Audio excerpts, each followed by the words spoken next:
Hey everybody, we're gonna make the black bean salsa for the Mexican sweet potatoes. So I have already prepped some of the vegetables here. We have a whole jalapeno that I have removed the ribs and the seeds.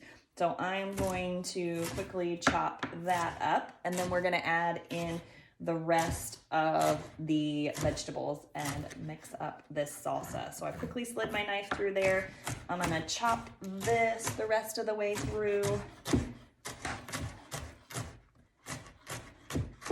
All right, so we've got our chopped up jalapeno. I'll throw that in our bowl. I've got a red onion that I have chopped up, so we're gonna toss that in.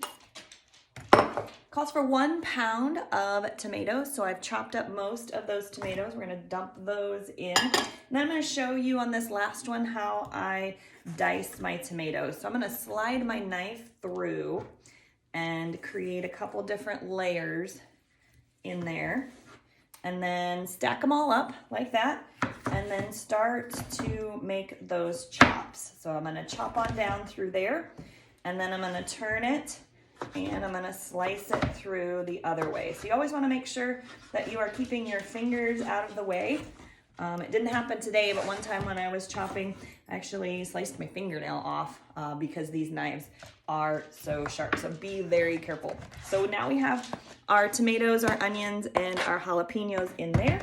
Then we're gonna add 1 can of black beans that have been rinsed. So I've already rinsed them, I've thrown them back in here, so I'm gonna dump those in. Then it calls for 2 tablespoons of lime juice, so I've measured it out. We'll dump that in. And then it calls for 1/4 cup of cilantro. So they were out of fresh cilantro. So this is a pureed cilantro. So I'm just gonna squeeze a little bit in there of that. And then it calls for a little bit of salt. So I just put a tiny bit of salt in there, and then we're gonna mix this up. And I forgot to grab a spoon.